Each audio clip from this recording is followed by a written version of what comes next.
नमस्कार, म प्रकाश घिमिरे। कार्यक्रम संकल्पको यो श्रृङ्खलामा तपाईलाई स्वागत छ। दर्शकवृन्द, हामी संकल्प कार्यक्रममा समष्टिगत विकाससँग जोडिएका विशिष्टीकृत विषयवस्तुमा विशेष किसिमले विवेचना गर्छौँ, छलफल गर्छौँ र सानो विषयवस्तुलाई पनि समष्टिगत विकासको मूलधारसँग हामी जोड्छौँ। यसै सन्दर्भमा आज हामी खास गरी कोरोना महामारीको प्रतिकार्यमा वास सेक्टरमा भएको प्रगति, सिकाइ र त्यो प्रगति, सिकाइ र उपलब्धिलाई अब कसरी टिकाइराख्ने भन्ने बारेमा अबको बाटो के हुने, यो विषयमा कुराकानी गर्छौँ।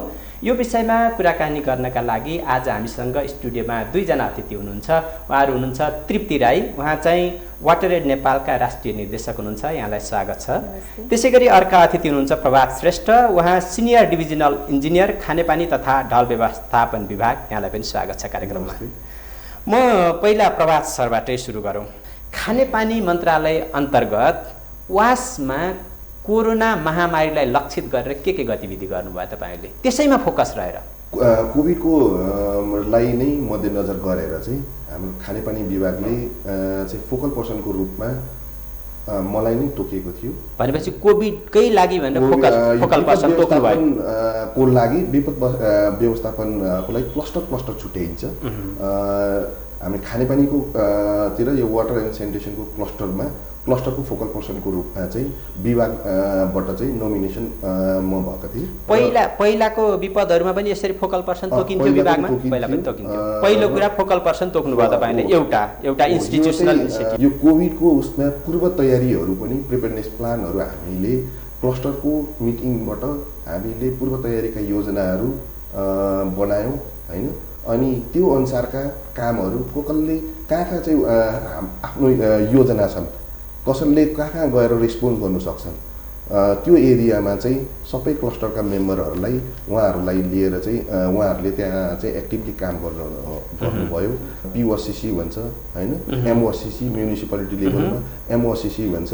यी संस्थाहरू हैन, यस्तो कमिटीहरू यिनीहरूमा चाहिँ पनि हामीले समन्वय गऱ्यौँ। त्यहाँ चाहिँ यदि अहिले समिति त्यसरी कमिटीहरू चाहिँ लुप्त त्यसरी अहिले बनेका थिएनन्, त्यहाँ बनाइदिनु भनेर चाहिँ प्रदेशहरूमा पनि आग्रह मन्त्रालयबाट सचिवज्यूले नै श्रीमान सचिवज्यूबाट पनि गएको गरेको थियो र त्यहाँबाट चाहिँ फोकल पर्सन पनि उहाँहरूले तोक्नुभयो र उहाँहरूसँग प्राय जसो हाम्रो चाहिँ कम्युनिकेसन कन्स्टेन्टली भइरहन्थ्यो ताकि प्रदेशहरूमा पनि उहाँहरूको प्लानमा हाम्रो केन्द्रबाट सपोर्टहरू जानु सक्ने। त्यसमा त्यो अनि अलिकति सचेतना गतिविधिहरू पनि केही भए गर्नुभयो कि? म अझै भन्दैछु, अलिक छोटकरीमा भन्नुहोस्, थपमा हामी आउँछौँ पछि। एउटा प्लान भयो हैन, अनि त्यसपछि समन्वयहरू प्रदेशहरूमा चाहिँ कसरी गर्ने, प्रदेशहरूसँग पनि समन्वयको एउटा चाहिँ मोडालिटी र पर्सनहरू पनि त्यसरी तोकेर हामीले समन्वयहरूलाई पनि अझ जोड दियौँ। र अनि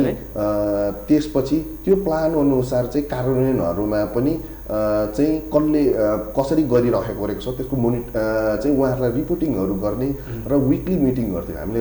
हरेक हप्तामा चाहिँ क्लस्टरको मिटिङ गर्थ्यौँ। जुन खास गरी वासमा धेरै पहिलादेखि काम गरिरहेको संस्था पनि अन्तर्राष्ट्रिय गैर सरकारी संस्था पनि हो, अनुभवहरू चाहिँ उपयोगी नै भयो होइन? हजुर, एकदमै। तपाईँले मुख्य के काम गर्नुभयो यो पेन्डेमिकको टाइममा? कोभिड-19 को कन्टेक्स्टमा भन्दाखेरि अब यो महामारी त संसारैको लागि नयाँ भयो होइन, नेपालको लागि पनि एकदमै च्यालेन्जिङ हो र चारैतिर स्ट्रगल गर्दै गर्दा अब हामीले त्यो जब लकडाउन भयो, लकडाउन हुँदा भर्खर हामीले बुझ्न खोज्दै थियौँ यो कोभिड-19 भनेको के हो भनेर। तर त्यो गर्दै पनि हामीले हाम्रो सिकाइलाई लिएर एकदमै hand washing with soap and water first line of defence भनेर जुन चाहिँ आयो नि ग्लोबली पनि नेपालमा पनि, त्यसलाई एउटा चाहिँ नि हाम्रो प्राथमिकता लिएर हामीले hand washing with soap and water for 20 seconds भनेर एउटा मुख्य बिहेभियरको रूपमा हामीले प्रमोट गर्न थाल्यौँ होइन। सँगसँगै हामीले चाहिँ नि यसरी मास्क लाउने, दूरी कायम गर्ने, सर्फेसहरूलाई चाहिँ नि सफा गर्ने भन्ने कुराहरूलाई एउटा बिहेभियर चेन्ज प्याकेजमा काम गर्न थाल्यौँ। त्यो बिहेभियर चेन्ज तर हामी आफै मात्रै गर्ने होइन सरकारको, नेपाल सरकारको कस्तो इन्स्टिट्युसन्सहरूले चाहिँ नि यसलाई अगाडि लानुभएको छ भनेर हामीले बुझ्यौँ। र त्यो बुझ्दाखेरि NHEICC जुन चाहिँ मिनिस्ट्री अफ हेल्थ एन्ड पपुलेसनमा छ, उहाँहरूले चाहिँ यो बिहेभियर चेन्ज कम्युनिकेसनलाई लिड गरिराख्नु भएको थियो र हामी त्यही मेकानिजमहरूबाट उहाँहरूकै सपोर्टमा र उहाँहरूको पनि इनपुट लिएर यो बिहेभियर चेन्जलाई चाहिँ डिजिटल क्याम्पेनको हिसाबले अगाडि लग्यौँ। र अघि प्रभात सरले भन्नुभएको जस्तै वास क्लस्टरभित्र पनि अब कसले के गर्ने त भनेर हामीले ह्यान्ड वासिङ स्टेसनहरू कहाँ राख्ने, पब्लिक प्लेसेसमा राख्ने, हेल्थ केयर फेसिलिटिजमा राख्ने, मार्केट प्लेसेसमा राख्ने, सो द्याट त्यहाँनिर नि आएका पब्लिकहरूले ह्यान्ड वास गर्न पऱ्यो भने ठाउँ त पाउनु पऱ्यो होइन, विथ सोप एन्ड वाटर। र अब लकडाउनको बेलामा पनि हामीले ह्यान्ड वासिङ स्टेसन्स राख्यौँ। तपाईँको विचारमा जुन कामहरू हामीले गऱ्यौँ नि, तपाईँले त प्रत्यक्ष रूपमा सरकारको राष्ट्रिय स्वास्थ्य शिक्षा सूचना तथा सञ्चार केन्द्र जुन NHICC भनेर यहाँले भन्नुभयो, उहाँहरूसँग मिलेर सरकारकै भेरिफाइड इन्फर्मेसनहरूलाई नै यी 4वटा हाइजिन बिहेभियरमा जोडेर यहाँले जानुभएको छ। क्लोजली गभर्मेन्टसँगै यहाँले काम गरिराख्नु भएको छ। हामीले जुन पेन्डेमिकको टाइममा गरेका कामहरू, हाइजिन बिहेभियरसँग सम्बन्धित कामहरू चाहिँ हाम्रा चाहिँ प्रयासहरू कति प्रभावकारी भयो भन्ने तपाईँलाई लाग्छ? हामीलाई भनेको मतलब यो समग्र गभर्मेन्टको पनि तपाईँले गरेको पनि समष्टिगत रूपमा? मेरो विचारमा अब हामीले नै गरेको कामको चाहिँ केही मूल्याङ्कनहरू पनि गरिसकेको छौँ होइन। मिड टर्म ऱ्यापिड असेसमेन्ट भनेर अब यो रेस्पोन्सको काम भयो, त्यही कारण लामो समयसम्म कुरेर इभ्यालुएसन भन्दा पनि मिड टर्म ऱ्यापिड असेसमेन्टहरू गरेको छौँ। र हामीले गरेको विश्लेषण र फाइन्डिङ्समा चाहिँ केही हदसम्म यो प्रभावकारी भएको छ, किनभने मल्टिपल च्यानल्सहरूबाट हामीले चाहिँ विभिन्न तरिकाको बिहेभियर चेन्ज प्रमोसन गरेको छौँ होइन। Radio, television, social media, miking विभिन्न तरिकाले गरेको छौँ। फेरि एउटा मात्रै संस्था होइन, थुप्रै सेक्टरको एक्टर्सहरूले गर्नुभएको छ। यो चाहिँ एकदमै मलाई लाग्छ यो कोलाबोरेटिभ खालको एफर्ट हो कि एउटा मात्रै संस्थाले, एउटा मात्रै व्यक्तिले गरेर महामारीलाई कसरी हामीले चाहिँ नि रेस्पोन्ड गर्ने होइन। तपाईँले गर्दै आएका पहिलाका सिकाइ र अनुभवहरू यो पेन्डेमिकको टाइममा कतिको उपयोगी भए? हामी चाहिँ वाटर स्यानिटेसन हाइजिनको सेक्टरमा काम गर्दा हाम्रो अहिले जुन चाहिँ रणनीति पत्र छ 5 वर्ष अगाडि बनाएको, त्यसैमा हामीले एकदमै मुख्य विषयलाई लिएर हाइजिन बिहेभियर चेन्ज भनेर चाहिँ प्राथमिकता दिएको थियौँ होइन। त्यसको विश्लेषण गर्दा हाम्रो एउटा के अजम्पसन नै थियो भने बेस्ड अन आवर लर्निङ है, बाट के अजम्पसन के थियो भने हाइजिन बिहेभियर चेन्ज चाहिँ एकदमै प्रभावकारी हुन्छ र एकदमै तपाईँको हामीले अगाडि लानुपर्छ त्यो स्वास्थ्यको लागि भनेर हामीले त्यहाँ हाम्रो रणनीति पत्रमा पनि उल्लेख गरेका छौँ। हामीले चाहिँ नि hygiene behaviour change through routine immunisation भन्ने project, water sanitation hygiene in health care facilities भनेर गरिरहेको थियौँ। र यो पेन्डेमिक आउँदाखेरि चाहिँ त्यहाँ गरिरहेको काम विषयवस्तुले हामीलाई धेरै नै मद्दत गर्यो र कसरी अब यस्तो तरिकाको चाहिँ महामारीमा हाइजिन बिहेभियर चेन्ज, वाटर स्यानिटेसनको चाहिँ एकदमै मुख्य भूमिका हुन्छ भनेर हामीले त्यहाँनिर केही रेस्पोन्स गर्ने पनि मौका पायौँ। तपाईँहरू अन्तर्गत रहेका कामहरू ती कति प्रभावकारी भयो भन्ने लाग्छ तपाईँलाई? खानेपानी विभाग या मन्त्रालय मात्रै एक्लो होइन, सबै टिम एफर्ट जस्तो भने डेभलपमेन्ट पार्टनर्सहरू, प्रदेशका खानेपानी या सरसफाइ त्यतातिर सेक्टरमा लाग्नुभएका, नगरपालिकाबाट लाग्नुभएका सबैकोबाट कोलाबोरेटिभ एफर्ट थियो होइन। र त्यो चाहिँ प्रभावकारी नै रह्यो जस्तो लाग्छ, किनभने प्रभावकारी कुन सन्दर्भमा भन्दाखेरि त्यतिखेरको रेस्पोन्सहरू हेर्ने भने 90% भन्दा बेसीले नै पनि हात धुने बानी व्यवहारहरू गरिराख्नु भएको रहेको छ भन्ने पनि एउटा होइन। अब यसलाई अर्को भनेपछि पब्लिकमा भएको व्यवहार परिवर्तनलाई नै हामीले प्रभावकारीको एउटा महत्त्वपूर्ण इन्डिकेटर मान्यौँ। त्यसलाई पनि लिनुपर्छ। त्यसले गर्दाखेरि पनि जुन चाहिँ पेन्डेमिकको सिचुएसनमा यहाँ नेपालमा त्यो भयावह धेरै त्यस्तो हुन्छ भनेर जुन आङ्कलन गरिराखेको थियो त्यो हुनु पनि रोक्न, त्यसलाई अलिक कम हुन त्यसले पनि व्यवहार परिवर्तनले पनि जोड दिएको हो जस्तो पनि लाग्छ। जुन एउटा त्यो ग्राभिटीमा यो वास विषय चाहिँ देखियो नि यो कोभिड पेन्डेमिकको टाइममा, त्यही हदमा नै सम्बन्धित हाम्रा निकायहरूले चाहिँ त्यसलाई ग्रहण गरेर प्राथमिकतामा राखेको तपाईँलाई अनुभूत भयो कि भएन? त्यो समष्टिगत रूपमा स्पेसिफिक गरिया छ सर, गरिया छ त्यो चाहिँ अनुभूत भएको छ तपाईँलाई? हजुर, किनभने अहिले अब के भन्दाखेरि योजना बनाउँदाखेरि विपदको लागि पनि पानी चाहिन्छ है, त्यो पनि एड हुने भयो। त्यो भएकोले गर्दाखेरि त्यो पनि चाहिँ हामीले याद गरिरहेका छौँ। पानीलाई जुन एउटा जेनरल लाइफमा एउटा सामान्य जीवनमा मात्रै जोडेर हामीले हेरिरहेको थियौँ, त्यो होइन रहेछ, विपदसँग जोडेर भिन्न ढङ्गले पनि हेर्नुपर्छ भन्ने कुराको अर्को सिकाइ पनि भयो हैन? हो, त्यो अब त्यो जुन स्रोत लिँदैछौँ त्यसले कतिसम्मको दिन्छ अनि त्यो विपदको बेलामा त्यो हामीले प्रयोग गर्न सक्छौँ कि सक्दैनौँ, त्यो कतिको जोखिम हुनसक्छ, त्यो कुरो पनि एनालाइसिसहरू चाहिँ गर्न सिकाइदिएको। महामारीको बेलामा गरिएका हाम्रा जुन वाससँग जोडिएका कामहरू छन् ती कामहरूको हाम्रा प्रयासहरूको सिकाइ चाहिँ के हो? अब महामारीको बेलामा काम गर्दाखेरि हाम्रो सिकाइ भनेको एउटा त क्विक टु रेस्पोन्ड पनि हुनु पर्यो होइन। अब हामीले सबै कोभिडको बारेमा जानकारी हासिल गरेर मात्रै काम गर्छु भन्ने त सक्दैनौँ होइन। यो त लाइफ सेभिङ हो नि त। वाटर स्यानिटेसन हाइजिन भनेको कुनै पनि डिजास्टर सिचुएसन कुनै पनि इमर्जेन्सीमा लाइफ सेभिङ को तरिकाले हेर्नुपर्छ जस्तो लाग्छ सरले भन्नुभएको जस्तो। त्यही कारण अब हामीले चाहिँ क्विकली रेस्पोन्ड गर्नुपर्छ। हामीले त्यो प्लानिङहरू गर्दाखेरि त्यसलाई चाहिँ सचाउँदै जानुपर्छ, किनभने हामीले नयाँ कुरा सिक्दै जान्छौँ, नयाँ इन्फर्मेसन आउँदै गयो नि। जसरी कोभिडको घरि मास्क लाउँदै यतिको दूरी 1 मिटरदेखि 2 मिटर भयो होइन, त्यो तरिकाको कुराहरू, त्यो सबै कुरालाई चाहिँ लर्न गर्दै हाम्रो स्ट्राटेजीलाई पनि अड्याप्ट गर्दै गयौँ होइन। सो आई थिङ्क अड्याप्टिभ लर्निङ एकदमै जरुरी हुँदो रहेछ। अर्को चाहिँ अब खानेपानी अघि पनि भन्यो होइन, पिउने पानी, सफा पिउने पानी त इसेन्सियल सर्भिस हो। र त्यो बेलामा हामीले चाहिँ के देख्यौँ भने यस्तो खालको इसेन्सियल सर्भिसलाई चाहिँ पब्लिक सर्भिसलाई कसरी निरन्तर रूपमा अगाडि लगिराख्ने, लकडाउन होस् या नहोस् होइन, कसरी हामीले वाटर सर्भिसेसलाई प्रोभिजन गरिराख्न सक्छौँ भन्ने चाहिँ एकदम हाम्रो नेपाल सरकारको एउटा प्राथमिकता पनि भयो। र विभिन्न वाटर अपरेटर्सहरूले त्यही तरिकाले काम गरिराख्नु भयो नि। त्यही कारण केही essential services like water and स्यानिटेसनलाई हामीले कुनै पनि इमर्जेन्सीमा कसरी सञ्चालन गरिराख्ने भन्ने कुराहरू एकदमै जरुरी हुन्छ होइन। It needs institutional mechanisms and capacity to do that.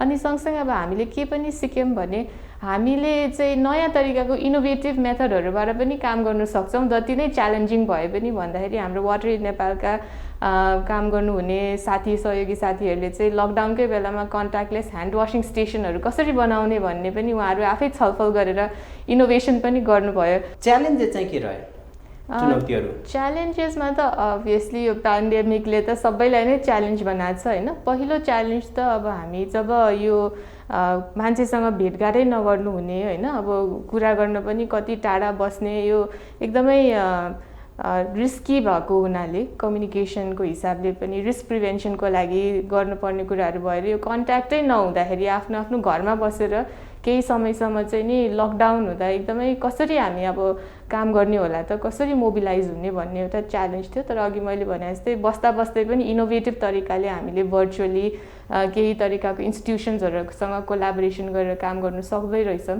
अर्को च्यालेन्ज भनेको अब कुन चाहिँ कस्तो इनिसिएटिभले चाहिँ सबैलाई रिच गर्न सक्छ होइन, how can it create the most value. अब जुनसुकै जे पाए त्यही एक्टिभिटी गरेर पनि भएन। So that how do you prioritise the key activities. Hand washing with soap and water, अब हामी वास भएर, तर त्यो hand washing with soap and वाटरलाई भनेर मात्रै भएन, अब गर्नलाई फेरि कसरी सहयोग गर्ने, how to motivate the behaviour change. सँगसँगै जसकोमा त्यो पहुँच छैन उहाँसम्म कसरी पुर्याउने भन्ने कुराहरूमा पनि केही च्यालेन्जेसहरू रह्यो है। साबुन पानीले चाहिँ 20 सेकेन्डसँग मिची हात धुँ भनेर भनिराख्दै गर्दा पानी छ कि छैन, साबुन छ कि छैन, हामीले त नेपालको चाहिँ त्यो वास्तविकतालाई बिर्सनु पनि हुँदैन नि। अब साबुनको बारेमा त तपाईँले बोल्न सक्ने कुरा रहेन, यदि अध्ययन छ भने बोल्नु होला। पानीको बारेमा तपाईँले बोलिदिनु पऱ्यो कि हामी कहाँ पानीको उपलब्धताको स्थिति कस्तो छ, त्यसलाई पनि हेर्नु पऱ्यो नि। हामीलाई अहिले चाहिँ नेसनल डाटा उसमा हेर्ने हो भने पानीको बेसिक वाटर सप्लाईको पहुँच भन्यो भने अहिले एराउन्ड 91%, 91% जति चाहिँ पानीको पहुँच छ, बेसिक वाटर सप्लाई है। त्यो भनेको के हो? बेसिक वाटर सप्लाई खानेपानीको पहुँच भनेको आफ्नो पिउन र अरू आफ्नो सरसफाइहरू गर्नका लागि चाहिँ गर्नु पुग्ने, खाना बनाउन पिउन तिनीहरू आफ्नो सरसफाइ गर्न चाहिँ पुग्ने पानी हो होइन। त्यो चाहिँ त्यो पाइप वाटरको कुरा गर्छौँ कि पानीको त्यो नेचुरल चाहिँ पाइप पनि हो होइन। पाइप हेर्नु भने एप्रोक्सिमेटली 50%तिर एराउन्ड 50%तिर चाहिँ पाइप वाटर सप्लाई पुगेको छ भने त्यहाँ ट्युबवेल पनि हुनसक्छ, छेउमै उहाँहरूको चाहिँ कुवा पनि हुनसक्छ। मध्यम स्तरको भन्छौँ होइन, त्यो एराउन्ड 25% जस्तो छ। त्यो मध्यम स्तरको भनेको रफली 60 litre per capita per day भन्छौँ होइन। एराउन्ड रफली त्यतिसम्मको चाहिँ त्यो चाहिँ 23 देखि 25%को 25% एराउन्डमा चाहिँ त्यतिसम्म चाहिँ उपलब्ध छ भनेर चाहिँ छ। भनेपछि त अब राज्यको एउटा सिस्टमभित्र, राज्यको अभिलेखभित्र 9% अर्थात् 9% जनताले के गरे भन्ने कुरा नै रह्यो यो समयमा। के गरे त्यो पेन्डेमिकको त्यस्तो होइन। कस्तो हो भने उहाँहरूलाई अलिकति अरूभन्दा हार्डसिप थियो भन्ने हो होइन। र अरू चाहिँ यो अघिल्लो सालसम्मको डाटा हो कि अहिलेको नै पेन्डेमिकमै चाहिँ गएर हामीले फेरि डाटा लिएको छैन होइन। त्यो ठिक छ 9 को ठाउँमा 7% 6% होला, तर हामीसँग केही यति एउटा जनसङ्ख्याको एउटा हिस्सा छ जुन हिस्सा चाहिँ आधारभूत खानेपानीकै लागि सङ्घर्ष गरिरहेको हुनाले यस्तो किसिमको महामारीको समयमा चाहिने थप पानी आपूर्ति गर्न नसकेर उनीहरू एउटा जोखिमभित्र रहन सक्ने खतरा चाहिँ छ है भनेर बिर्सनु नहुने कुरा त छ नि त्यहाँ हो। त्यो चाहिँ अबको हाम्रो प्लानहरू चाहिँ त्यतातिर हामीले चाहिँ गर्नुपर्छ भन्ने पनि हामीले त्यो सिकाइ पनि हाम्रो योजनाहरू पनि त्यो स्पेस छ भन्ने त मान्नुहुन्छ नि हजुर हो।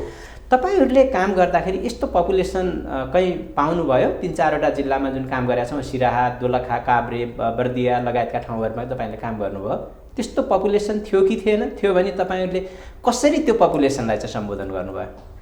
हजुर प्रकाशजी, एकदमै एउटा मुख्य र क्रिटिकल च्यालेन्ज चाहिँ हो जस्तो लाग्छ होइन। हाम्रो वास सेक्टरले नै या नेपाल सरकारले नै लिभिङ नो वान बिहाइन्डलाई कसरी हामीले हाम्रो चाहिँ नि प्लान्स प्रोग्राम्समा ट्रान्सलेट गर्ने। अब वाटर नेपालको हकमा भन्दाखेरि हामीले काम गरिरहेको जहाँनिर हाम्रो प्रोजेक्टहरू छन् त्यहाँ त अलरेडी त्यो अनरिच्ड पपुलेसनहरूलाई नै लिएर डिजाइन गरेको हुन्छन्। सो त्यहाँ हुँदा लेट्स से फर इक्जाम्पल तपाईँको दोलखामा या काभ्रेमा भएको कार्यक्रमहरूमा हामीले अघि सरले भने वाटर युजर कमिटिजहरूसँग काम गरेर विभिन्न घर घरमा धारा बनाउने कार्यक्रमहरू गरिरहेको थियौँ होइन। सो त्यो हुँदाखेरि त्यहाँनिर कसरी युजर कमिटीहरूले या त्यहाँको चाहिँ नि सर्भिस प्रोभाइडरहरूले सेफ्टी अप्नाएर त्यो पानीलाई चाहिँ नि कन्स्टेन्ट तरिकाले प्रोभाइड गरिराख्ने भन्ने एउटा थियो भने हामी लाहान जस्तो चाहिँ म्युनिसिपालिटीहरूमा त्यहाँनिर विभिन्न तरिकाको बस्तीहरूमा काम गर्छौँ जहाँ अहिलेसम्म पाइप वाटर सप्लाई पुगेको छैन होइन। र त्यो पाइप वाटर सप्लाईको लागि नै पाइपलाइन एक्सटेन्सनको लागि विभिन्न तरिकाको चाहिँ नि कामहरू हामी गरिरहेको छौँ त्यहाँ युटिलिटीसँग मिलेर, लाहानको म्युनिसिपालिटीसँग मिलेर। सो त्यो बेलामा हामीले चाहिँ नि हाम्रो कामलाई जारी राख्यौँ। पाइप वाटर सप्लाई पनि जहाँ जहाँ पुगेको थियो त्यहाँनिर युटिलिटी अपरेटर्सहरूसँग मिलेर इन्स्योर गऱ्यौँ that those services are being delivered. तर अब जसरी डिलिभर गर्नुहुँदा चाहिँ उहाँको पनि त सेफ्टी इन्स्योर गर्नु पऱ्यो होइन। उहाँहरूलाई पनि प्रिभेन्टिभ बिहेभियर्सहरूको बारेमा कुरा गऱ्यौँ, सेफ्टी हेल्थ एन्ड सेफ्टी प्रोटोकल्सहरूको बारेमा। तपाईँले कति ह्यान्ड वास स्टेसनहरू इन्स्टल गर्नुभयो? हामीले अहिलेसम्म लगभग 500वटा, त्यो चाहिँ केही पब्लिक फेसिलिटिजमा केही चाहिँ हेल्थ केयर फेसिलिटिजहरूमा गरेर चाहिँ सबै बाहिरबाट डेटा एसेसमेन्ट हेर्दाखेरि त्यसलाई चाहिँ नि सबैले अप्रिसिएटै गर्नुभएको छ होइन। र त्यसले एउटा ह्यान्ड वासिङको लागि चाहिँ नि सपोर्टिङ गर्छ। तर अब अघि तपाईँले सोध्नुभएको च्यालेन्जेसमा मैले छुट्याएको रहेछु त्यो त्यहाँनिर धारामा पानी आइराख्ने एउटा मुख्य हामीले रेस्पोन्सिबिलिटी लिन पर्ने होइन। र अब कुनै बेलामा त्यो टुटीहरू या धाराहरू चाहिँ बिग्रियो भने त्यसलाई क्विकली फिक्स गर्नुपर्ने खालको चाहिँ सपोर्ट मेकानिजम चाहिँ राख्नु पर्दो रहेछ। र हामीले कन्स्टेन्टली त्यो पानीको लागि र स्मल रिपेयर मेन्टेनेन्सको लागि चाहिँ ट्रेनिङ सपोर्ट मोनिटरिङ चाहिँ गरि नै राखेको छ। अनि त्यो गरेका प्रयासहरूको उपलब्धि चाहिँ के हो? अघि हामीले भने जस्तै हामीले गरेको प्रयासको एउटा मुख्य उपलब्धि त मलाई के लाग्छ भने केही हदसम्म जोखिमलाई त कम गऱ्यौँ जस्तो लाग्छ होइन। जुन चाहिँ एक्सपोजर हामी सबैलाई छ, हामीले त्यो जोखिमलाई हाम्रो समुदायहरूको लागि चाहिँ त्यो जोखिमबाट बचाउने एउटा काम गऱ्यौँ। अर्को अब वाटर स्यानिटेसन हाइजिनलाई चाहिँ प्राथमिकता दिएर हामी अगाडि बढ्नुपर्छ भनेर हेल्थ सेक्टरसँग होइन, एजुकेसन सेक्टरसँग हाम्रो चाहिँ नि यो लबिङ र तपाईँको कोलाबरेटिभ काम भइरहेको पनि मलाई राम्रो नै लाग्छ होइन। र त्यही तरिकाले अब कोभिड-19 जस्तो हेल्थ पेन्डेमिकहरू पनि आउँदो रहेछ र यसको लागि कसरी आगामी दिनहरूमा चाहिँ हामी अझै रेजिलियन्ट हुने, हामी चाहिँ नि पूर्व तयारी गर्ने भन्ने कुराहरू पनि हामीले सिक्यौँ जस्तो लाग्छ। कोभिड-19सँग यो सवाललाई जोड्दाखेरि स्वास्थ्य तथा जनसङ्ख्या मन्त्रालय प्रत्यक्ष रूपमा जोडिन्छ। त्यस अर्थमा स्वास्थ्य तथा जनसङ्ख्या मन्त्रालयले यो वासको सवाल कोभिड सङ्क्रमणको समयमा कसरी लिएको थियो र त्यहाँबाट भएका उपलब्धि, प्रगति र सिकाइहरूका आधारमा आगामी दिनमा यो विषयलाई कसरी अगाडि बढाउँदैछ? अब हामी यो प्रसङ्गमा स्वास्थ्य मन्त्रालयका प्रतिनिधिसँग गरेको कुराकानीलाई यहाँनिर जोड्छौँ। हामीले यसलाई पहिलो प्राथमिकतामा राखेर, पहिलो सूचीमा राखेर हाम्रा अभियानहरू नागरिकलाई जोगाउने अभियानहरू र स्वस्थ र स्वच्छ राख्न, महामारीबाट जोगाउने हाम्रो पहिलो अभियान स्वास्थ्य मन्त्रालयको पनि रह्यो, नेपाल सरकारको पनि रह्यो। र त्यसको सँगसँगै सम्मान्य प्रधानमन्त्रीज्यूको पनि यसैमा पहिलो ध्यान केन्द्रित रह्यो। म यो मिडिएसनले सबैलाई के भनौँ भन्दा अन्य मुलुकको भन्दा विकसित राष्ट्रहरूको भन्दा हाम्रो छिमेकीको भन्दा हामीसँग जनशक्तिको कमी रहेनछ। दक्ष जनशक्ति यो स्वास्थ्य मन्त्रालयसँग छ। मन्त्रालयको प्रदेश छ, स्थानीय तह छ, केन्द्र सरकार छ, त्योसँग जोडिएका स्वास्थ्य कर्मीहरू छन्। त्यति मात्र छैन, प्रत्येक टोलमा स्वयंसेविका दिदीबहिनीहरू पनि हुनुहुन्छ। त्यस कारणले स्वास्थ्यको सङ्गठन तलसम्म छ। यो स्वास्थ्य मन्त्रालयको अर्को कुरा के हो भन्दाखेरि हामी 2,20,00,000 नेपाली जनतालाई हामी खोप दिँदैछौँ। अहिलेसम्मको हिजोसम्मको डाटाले लगभग हामीले 7.5 लाख जतिलाई हामीले खोप दिइसकेका छौँ हैन। यो अवस्थामा अब हामी एउटा बाटो तय गरिसकेपछि अब हामीलाई कुनै चिजले रोक्दैन, कुनै चिज हामीलाई समस्या हुन्न। यो समयमा हासिल गरेका यी हाइजिन र बिहेभियरसँग जोडिएका उपलब्धिहरूलाई कसरी टिकाइराख्ने र यसलाई अझ कसरी स्तरोन्नति गर्ने होला भन्ने बारेमा एउटा चिन्ता पनि व्यक्त भएको छ। तपाईहरूले यो विषयलाई कसरी हेर्नु भएको छ? तपाईँले महत्त्वपूर्ण कुरा उठाउनु हो। कुनै पनि घटनाक्रमका पछाडि अरू थप कारणहरू पनि हुन्छन्। अब यो कोरोनाले धेरै कुरा हामीलाई सिकायो। विश्वव्यापी रूपमा आम रूपमा हामी नेपाली नागरिकहरूलाई पनि यसले सिकायो। जे हामीले स्वास्थ्यका क्षेत्रबाट जे काम गऱ्यौँ, जे हामीले प्रचार प्रसार गऱ्यौँ, स्वास्थ्य मन्त्रालयले जे हामीले सूचना प्रवाह गऱ्यौँ, जुन नागरिकले यसलाई मानेर जानुभयो। पहिला त सरसफाइ नै रहेछ भन्ने कुरा त बुझियो नि त, प्रश्न भयो नि त। पहिलो कुरा हामीले अहिले पनि हामीले खोप दिइरहेका छौँ। फेरि पनि हामीले के भनेका छौँ भन्दा पहिलो कुरा प्राथमिकता भनेको सामाजिक दूरी अहिले पनि कायम गर है। खोप दिइसकेपछि मुखमा मास्क अहिले पनि लगाऊ है। यो दिइसकेपछि फेरि पनि सरसफाइमा हात धुने कुरामा अहिले पनि ध्यान दिनुहोस् है भनेको छौँ। कोही छुनुभयो सेनिटाइजर पकेटमा बोकेर हिँड्नुहोस् है, त्यो लगाउनुहोस् भनेर अहिले पनि भनिरहेछौँ। हामी के चाहन्छौँ, मन्त्रालय के चाहन्छ, सरकार के चाहन्छ, आम रूपमा नागरिकले यो कुरा बुझोस् र यसको निरन्तरता रहोस्। यो चाहिँ सङ्कटले हामीलाई सिकायो अनि यस्ता पाठहरू हामीलाई धेरै सिकेका छौँ। त्यस कारणले नागरिकले, मिडियाका साथीहरूले यसलाई अझै नागरिक स्तरमा बुझाइदिने जिम्मेवारी त तपाईँहरूको पनि हो। जे अहिले यो घटनाक्रमबाट हामीले जे कुरा सिकेका छौँ, जे कुरा स्वास्थ्य मन्त्रालयले सिकाएको छ, यो कुरालाई निरन्तरता दिने कुरा नै मन्त्रालयको मुख्य काम हो। दिनुपर्छ। यसको सँगसँगै आम रूपमा नागरिकले पनि हामीलाई साथ दिनुपर्छ। बुद्धिजीवी लगायत पत्रकार मिडियाका साथीहरूले यसलाई साथ दिनुपर्छ। यसको निरन्तरता नै प्रमुख कुरा हो। अहिले हामीले जनस्वास्थ्यको क्षेत्रमा जुन किसिमका केही राम्रा कुराहरू पनि भयो यो कारणले हाम्रो आनी बानीले गर्दा, त्यसलाई कायम राखिराख्नका लागि मन्त्रालयको तर्फबाट तपाईँ के अपिल गर्न चाहनुहुन्छ? होइन, म आम रूपमा यो अत्यन्तै महत्त्वपूर्ण विषय तपाईँले उठाउनु हो। मन्त्रालयको तर्फबाट म अब सरकार 3 तहका छन्, केन्द्र सरकार, प्रदेश सरकार, स्थानीय सरकार। विशेष गरेर जनतासँग हामी तपाईँले अघि भने जस्तै हामी नीति बनाउने ठाउँमा छौँ, कानुन बनाउने ठाउँमा पनि हामी छौँ। कतिपय बनाइएका कानुनहरूलाई त्यो प्रयोग गर्ने आम रूपमा नागरिकले हो, त्यसलाई पालना गर्ने आम रूपमा नागरिकले हो। र त्यसको सँगसँगै स्थानीय तहको जुन स्थानीय तहहरू जुन छन्, स्थानीय सरकार जुन छ, त्यो जनतासँग दिनानुदिन घुलमिल गरिरहेको कोही सरकार हो भने त स्थानीय तहको सरकार हो। त्यस कारणले अहिले पनि हामीले ध्यान दिने कुरा के हो भन्दा नीति बनाउने कुरामा प्रचारात्मक नीति बनाउन पनि जरुरी छ, कतिपय नीति निर्देशन गर्न पनि जरुरी छ। त्यस कारणले यो कुरालाई बढी परिपालना प्रदेश सरकारले पनि आफ्नो कार्यक्रममा यस्ता विषयवस्तुहरू समावेश गरेर प्रचारात्मक कार्यक्रमको रूपमा लैजानु पर्यो। स्वास्थ्यका मापदण्डहरूलाई पालना गर्ने कुरामा अथवा WHO ले तय गरेका र मन्त्रालयले तय गरेका, सरकारले तय गरेका मापदण्डहरूलाई परिपालना गर्ने, त्यो परिपालना गर्ने मात्रै यसको प्रचार गर्न अझै जरुरी छ। 3टा क्षेत्रबाट प्रदेश सरकार, स्थानीय सरकार र अझै प्रभावकारी ती विद्यालयमा पढाइरहेका ती हाम्रा गुरुहरूले ती विद्यार्थी भाइ बहिनीहरूलाई अझै यो कुरा सिकाइदिनु भयो भने अझै प्रभावकारी हुन्छ। म यही के अनुरोध गरेँ भन्दाखेरि प्रदेश, स्थानीय र विद्यालयहरूलाई यो अनुरोध गर्न चाहन्छु। हवस् त मन्त्रीज्यू, यो समय दिनुभयो यसका लागि यहाँलाई धेरै धेरै धन्यवाद। हवस्, धन्यवाद। दर्शकवृन्द, हामीले स्वास्थ्य तथा जनसङ्ख्या राज्यमन्त्री नवराज राउतज्यूसँग उहाँकै कार्यकक्षमा कुराकानी गऱ्यौँ। यो कुराकानीपछि हामी फेरि स्टुडियोतर्फ जोडिन्छौँ। गभर्मेन्ट मेकानिजमभित्र भएका उपलब्धि चाहिँ के हुन् जस्तो लाग्छ तपाईँलाई? अहिलेको यो कोभिडको मा नै चाहिँ हामी यहाँ खानेपानी मन्त्रालयले चाहिँ अहिले MIS सिस्टम, एउटा रोबस्ट MIS सिस्टम पनि डेभलप गरेको छ। त्यसले म्यानेजमेन्ट इन्फर्मेसन सिस्टम NWAS भनेर भनिरहेको छ। NWAS, हजुर,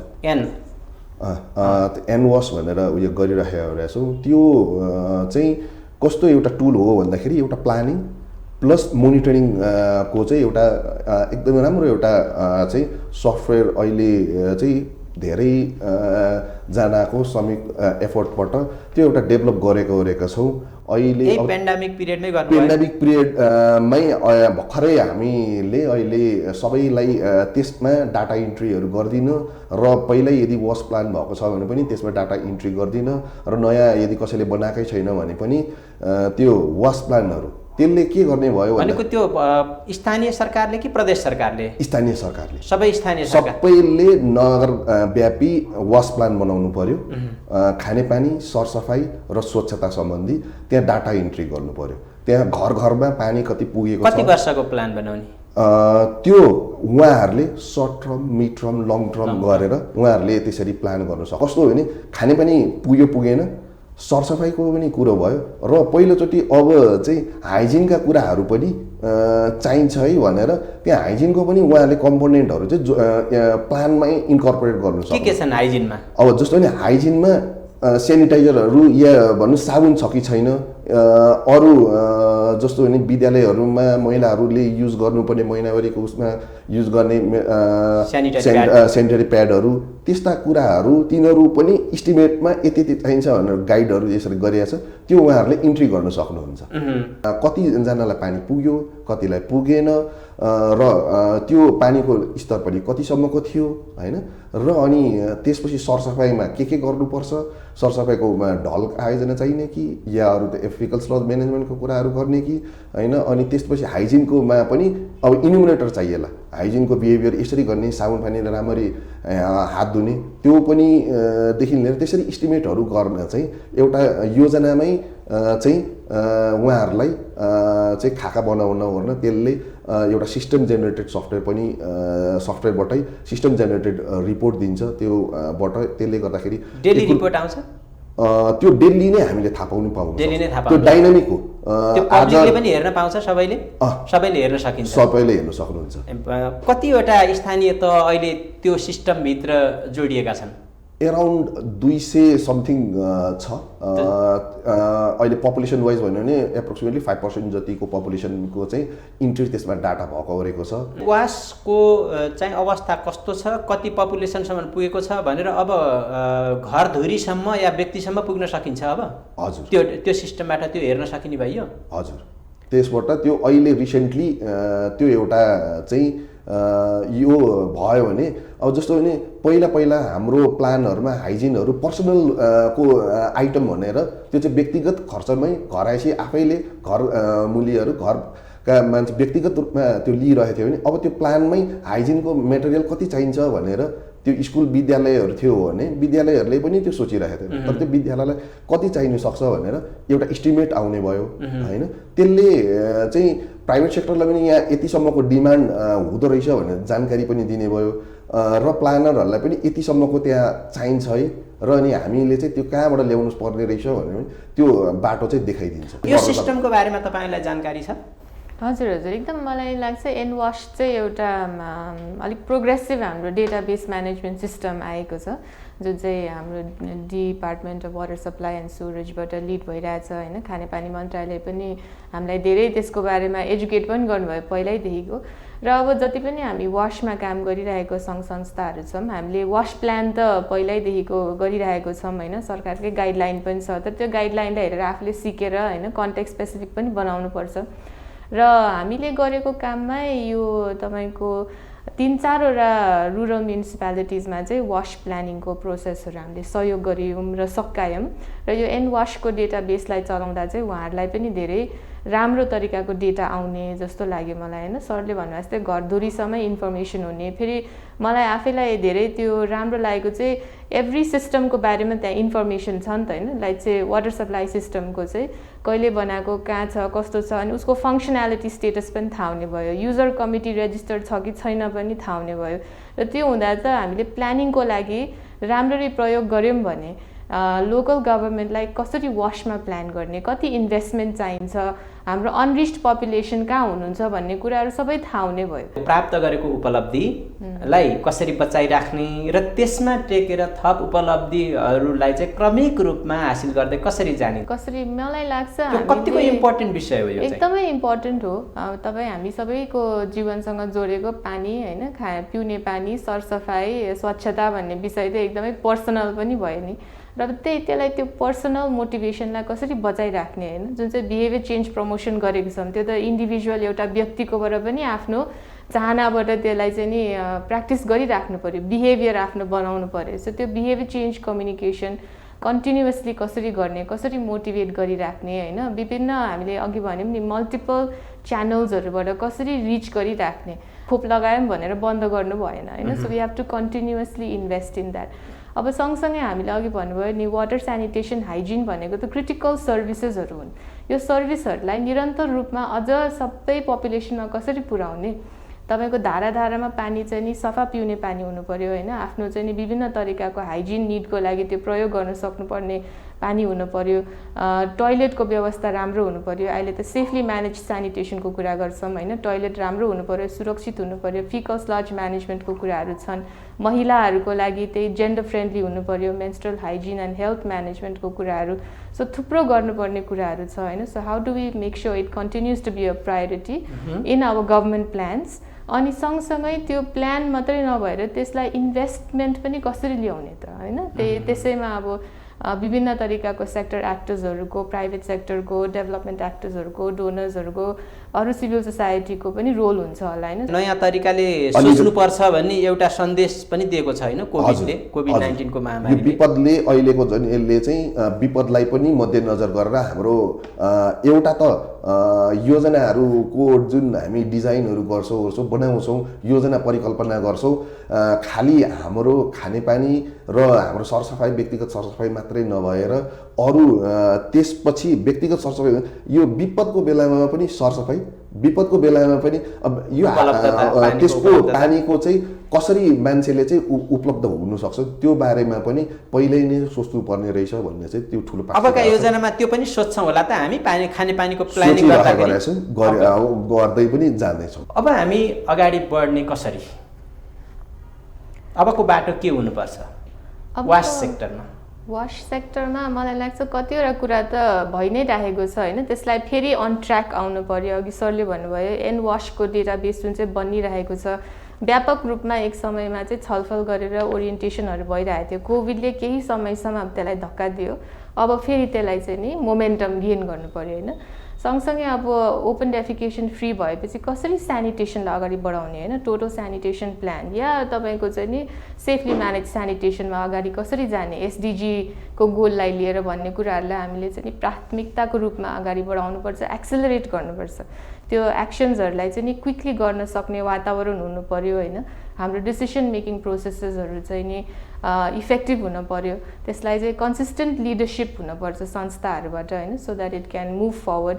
सँगसँगै अघि मैले भनेको जस्तै वाटरको युजमा हामीले ड्रिङ्किङ वाटरको कुरा गर्छौँ, तर त्यो त मल्टिपल युज अफ वाटर छ नि त होइन। इरिगेसन छ, तपाईँको अर्को तपाईँको केही हाइड्रो पावर होला या समथिङ यु नो, त्यो सबै मल्टिपल युज वाटर जहाँ भइरहेको छ त्यो कुराले गर्दा ड्रिङ्किङ वाटरमा केही न केही असर त परिरहेको हुन्छ। सो लोकल लेभलमा कसरी त्यो मल्टिपल युज अफ वाटरलाई चाहिँ म्यानेज गर्ने त, कस्तो वातावरण हामीले सृजना गर्ने so that wash continues to get priority भन्ने कुराहरूमा अगाडि बढ्नुपर्छ होला। र अघि हामीले धेरै कुरा नगरेको चाहिँ जुन चाहिँ स्यानिटेसनको कुरा छ नि, त्यसमा स्यानिटेसन वर्कर्सहरूको पनि एकदमै भूमिका चाहिँ हामीले देख्यौँ पेन्डेमिकको बेलामा होइन। त्यही कारण इसेन्सियल वर्कर्सहरूलाई कसरी हामीले एन्स्योर गर्ने उहाँहरूको safety, dignity, security, whether it is in water supply or whether it is in sanitation होइन, ओ हेल्थ केयर वर्कर्स, त्यो तरिकाको इसेन्सियल सर्भिसहरूलाई चाहिँ हामीले इन्टिग्रेटेड अप्रोचमा स्ट्रेन्थन गर्नुपर्ने चाहिँ देखिन्छ। यस सन्दर्भमा सरकारले अथवा तपाईँको यो चाहिँ खानेपानी मन्त्रालय त्यस अन्तर्गतका विभाग निकायहरूले सोचिरहेको गरिरहेको चाहिँ के हो? यो सम्बन्धमा चाहिँ जस्तो भने खानेपानी सबैलाई सरले नै भन्नुभयो नि, सबैजनाले संयुक्त प्रयास गर्यो भने हामीले चाहिँ खानेपानी र सरसफाइको जुन हामीले गोल लिएको छौँ त्यो पुर्याउनु अवश्य नै सकिन्छ। र यसमा पनि हामीले अब सबभन्दा सुरुमा अघि भने जस्तै पहिल्यै प्लानिङ लेभलकै डाटाहरू पनि हामीसँग धेरै डाटाहरू छैन। Household is an gap छ भन्नेसम्म थाहा छ, तर कति ग्याप हो, कति पपुलेसनमा ग्याप हो होइन, कति क्वान्टिटी ग्याप हो, रिसोर्समा कति ग्याप हो, त्यो चाहिँ रफली आएको छ, सेकेन्डरी डाटाहरूबाट आएको छ क्या। प्राइमेरी डाटाबाट आयो भने कुन ठाउँमा कति ग्याप हो भन्ने त्यो सबै थाहा हुन्थ्यो होइन। त्यो प्लानिङहरू गर्न, त्यो प्लान भयो अरे भने सबैलाई त्यो प्लानमा देखेको ग्यापहरू चाहिँ पुर्याउन त्यहाँ जो सङ्घ संस्था इन्भल्भ हुनुहुन्थ्यो, उहाँहरू यदि प्राइभेट सेक्टर हुनुहुन्छ या गैर सरकारी संस्था हुनुहुन्छ या आइएनजिओ हुनुहुन्छ होइन, डेभलपमेन्ट पार्टनरहरू या इभन सरकारी संस्था हुन्छ, त्यहाँ कसको रिसोर्सेसहरू त्यहाँ इजिली एभाइलेबल छ, त्यो त्यहाँ लगेर चाहिँ हामीले चाहिँ सेवा उपलब्धता गराउनु गर्न सजिलो हुन्थ्यो। उहाँहरूले गरिराख्नु भएको छ भने त्यस्तै गरेर अब सबैजनाको कोलाबोरेटिभ एफोर्ट एउटा प्लानिङ भयो होइन। अब त्यसपछि प्लानिङ गरेर इम्प्लिमेन्टेसन लेभलमा पनि कसले कहाँनिर चाहिँ त्यो प्लानमा सपोर्ट गर्नु सक्नुहुन्छ, त्यहाँ चाहिँ उहाँहरूले त्यो प्लानबाट हेरेर र अनि त्यो चाहिँ सेवा उपलब्धता चाहिँ हामीले इन्स्योर गर्नु चाहिँ सक्छौँ। यो सहभागिता जनाइदिनु भयो, आफ्नो विचार राखिदिनु भयो, जानकारी दिनुभयो, यसको लागि दुवैजनालाई धेरै धेरै धन्यवाद। हस्, धेरै धेरै धन्यवाद, थ्याङ्क यू। हस्त दर्शकवृन्द, यही कुराकानीका साथ आजको कार्यक्रम यहीँ टुङ्ग्याउँछौँ। अर्को हप्ता फेरि अर्कै विषयवस्तु लिएर तपाईँ समक्ष उपस्थित हुनेछौँ। आजलाई सङ्कल्प युनिट बिदा माग्दछ। नमस्कार।